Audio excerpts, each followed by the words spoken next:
and then you get a bad result, something that was not what you were hoping for, and as an adverse effect of the decision making that you had.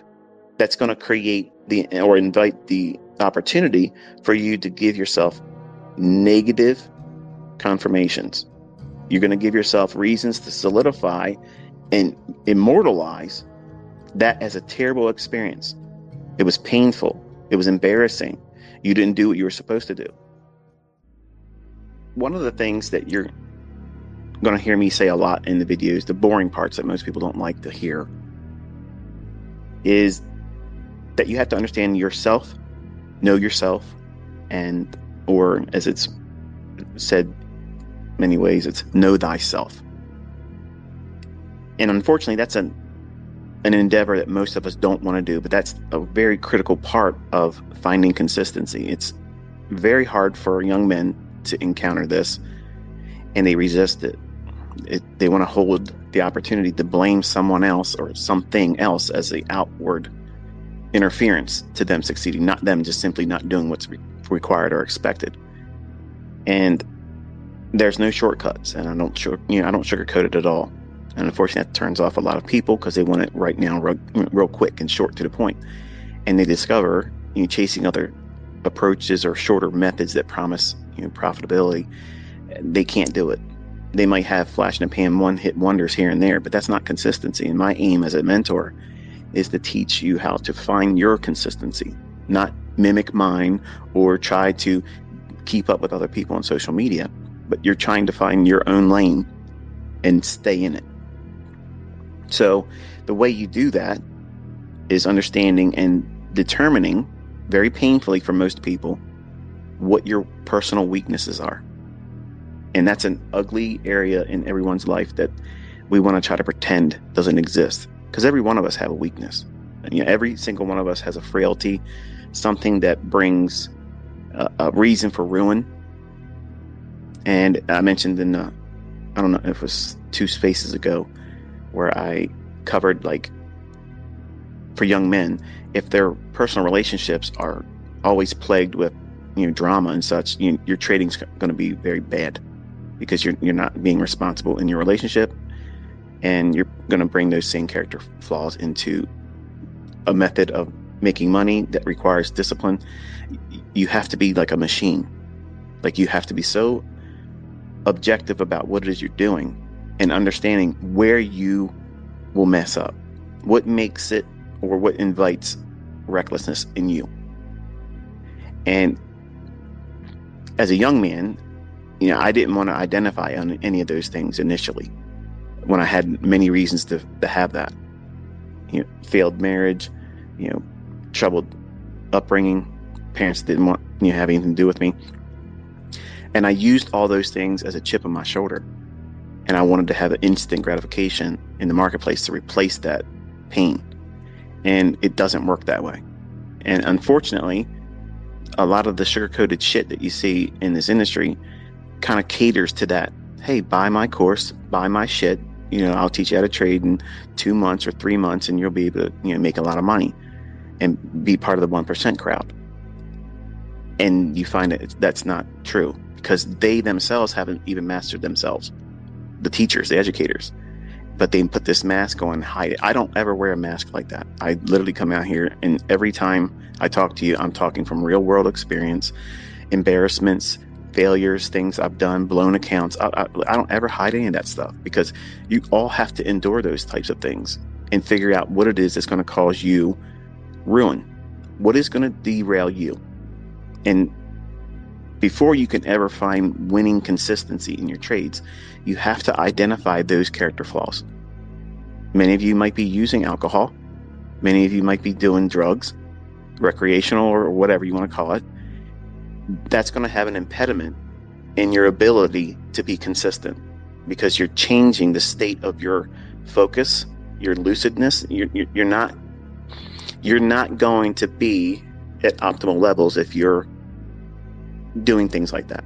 And if you do drink excessively, you should not be in front of your computers. You shouldn't be doing anything like that. And you shouldn't be inviting, let me say it clear, because I don't think I said it clear enough. You should not be inviting substance abuse into your trading. And I have students that have wrestled with that, and they tried to ignore it and they hid it from me when they were telling me they were having problems with finding consistency and saying, I can see it after the fact, but it frustrates me.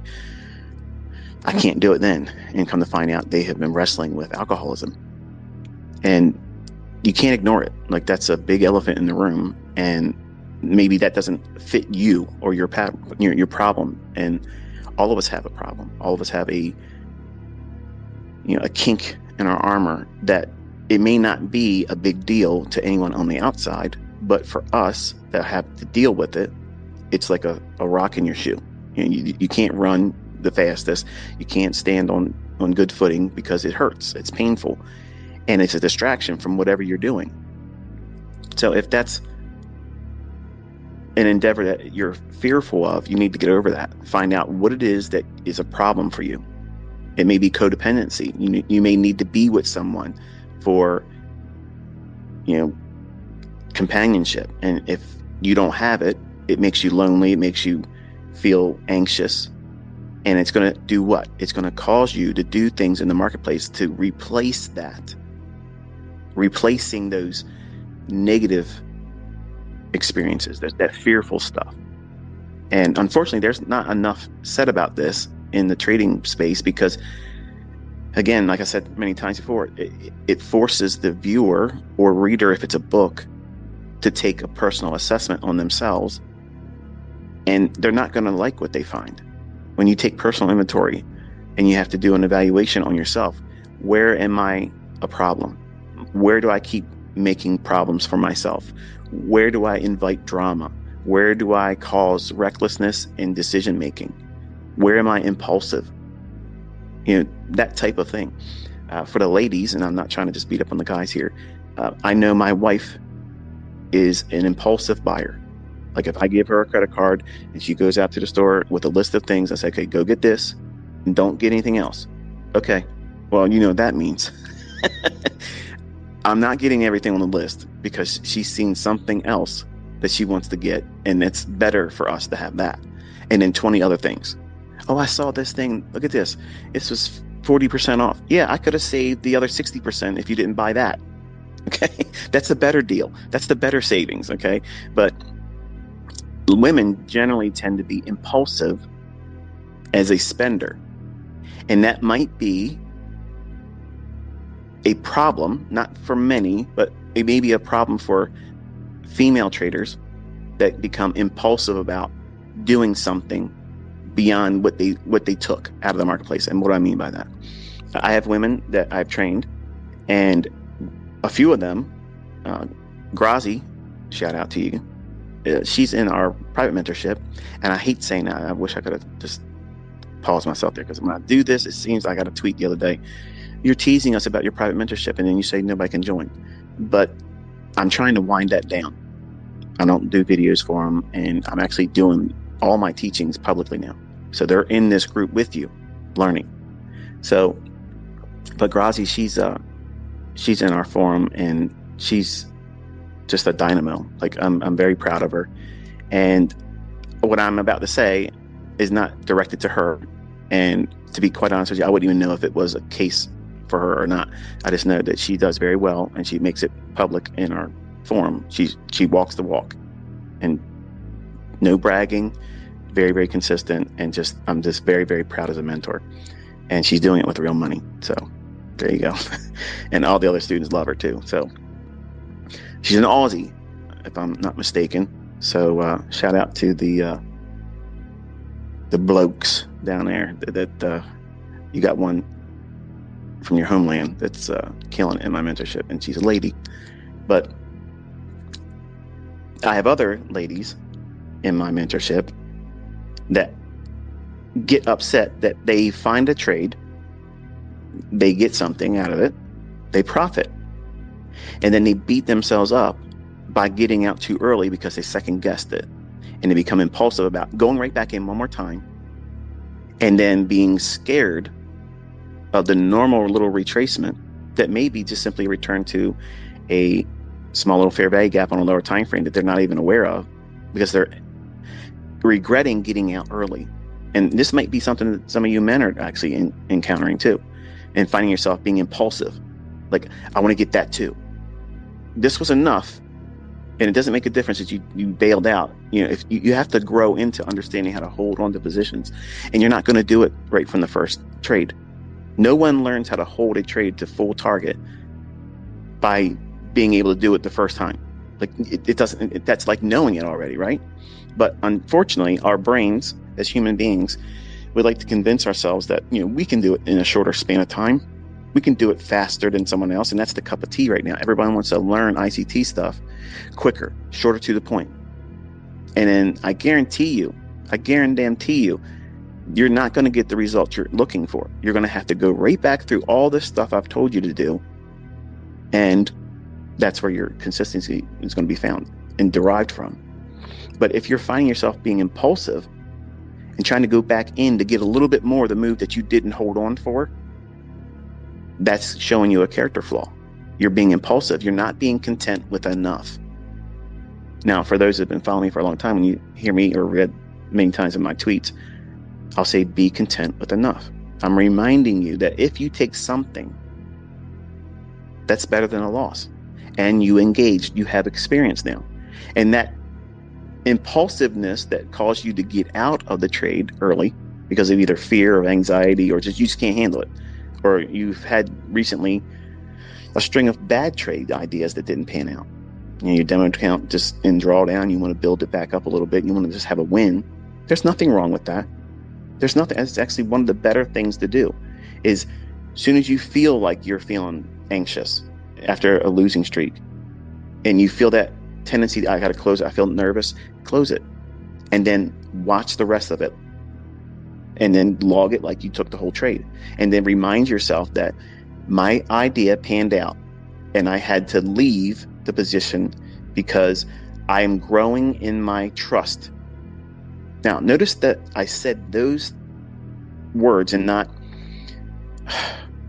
I can't believe I bailed on this trade again. I'm so stupid. This is so dumb of me. I'm never going to get this. I'm so frustrated. You see the difference? And that's why I don't like to see people doing that in their tweets to me, because if they screw up, how you handle your screw up, your mistake, is going to set the path for you in your development and your consistency. Because if you're impulsive and then you get a bad result, something that was not what you were hoping for, and as an adverse effect of the decision making that you had, that's going to create or invite the opportunity for you to give yourself negative confirmations. You're going to give yourself reasons to solidify and immortalize that as a terrible experience. It was painful. It was embarrassing. You didn't do what you were supposed to do. Versus, okay, this is what I did. This is why I did it. And this was the aim of why I was doing it. And it's not a bad thing. Now, if you do something impulsively and you had a stop loss, and then you change the stop loss and start moving it around like a neophyte and opening it up more. You ever seen me do that in my trade examples? No. I'm only taking the trade stop loss and narrowing the risk as the trade moves in my favor. My position is reducing the risk. I'm not opening myself up to more risk unless I'm pyramiding, and then I'm adjusting the stop relative to that new pyramid entry because of the new equity increase, or not equity increase, but the amount of leverage being used. But I'm actively managing that stop. But in this example, if you were to take a trade and you move the stop loss to a larger risk because you are afraid that you're going to get stopped out, that is something that you need to tell yourself. If you get stopped out with a larger stop loss being hit, you need to go into your journal and say, I made the mistake of not following the rules about opening my stop loss up. And this was a reminder of why the rules are to be followed. Something like that is not kicking you in the gut and driving the air out of your lungs and leaving you, demoralized. You're being responsible. You're holding yourself accountable in your journal. You're not sharing this online. You're not saying, hey, ICT, this is what I did. Blah, blah. You're not reporting to me. Those types of things go in your journal.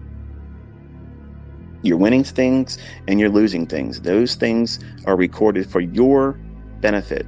That book, that trading book that you're building with your journal, that's the best trading book you're ever going to read, because it's built on real experience and your unique perspective on the markets through your eyes, your personality brought into it, your unique experience. And it's unique to all of us. And that's the wonderful thing that I find so fascinating as a mentor, that I have so many diverse backgrounds and cultures and folks from all around the world that are doing it. And they all do it just a little bit different. And that makes it uniquely theirs. And I love that. So you got to know yourself. And it's a scary endeavor. And if you've been avoiding it, you need to just roll your sleeves up and say, okay, on a weekend, just evaluate what it is that you spend your time thinking about. Do you worry about making money, not making money? Are you going to get it? Are you obsessively thinking about, the worrisome idea of failing at this? Instead of doing that, you need to put yourself in a mindset where you're studying and looking at old things that you recorded in your journal. As soon as you feel like a negative wave is coming over top of you, you feel like something like doubt, concern that you're never going to get this, go back and look at old price moves that you have in your journal. That's the benefit of having a journal, and where you got it right. That's such an encouragement, because it's not like reading someone else's book or watching my video or watching my examples where I'm taking the trade. I know a lot of you like to live vicariously through me and my examples, but that only lasts for the video. When you have done something and you've either tape read, when you study price action without pushing a button, demo, or even a live account, and you're just studying price action or taking a demo, and you log that experience in your journal and you record it in your own words that this panned out exactly like I was expecting. It's so encouraging to see these types of things coming forward in my development. You want to be very positive in your journal. All your journal entries need to be positive. You want to be able to feel like you can't wait to go back and read them again. They're personal love letters to yourself. They're encouraging to yourself.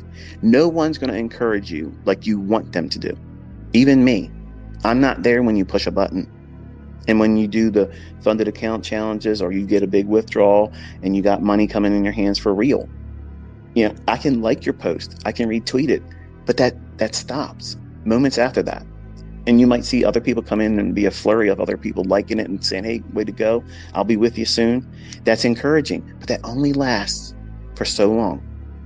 Unlike a trading journal that tracks your development, where you have real occurrences, where you yourself have done the work, you saw the setup coming and it panned out. When you have hundreds or more of those examples, and it doesn't take long to get them, but you have to do the work of logging it, recording it, studying it, and then seeing that you did it right that many times in the past. And then when you do it wrong, how infrequent that is, and how that becomes even less infrequent doing it wrong over time. That's the advantage of doing these things consistently and following a process. So having that mindset going in, that one trade idea is not your entire career, and it won't break you, and how you won't look at that as a way of inviting ruin to yourself. So knowing yourself, removing those weaknesses, or at least trying to keep them from influencing your trading decisions, that's important.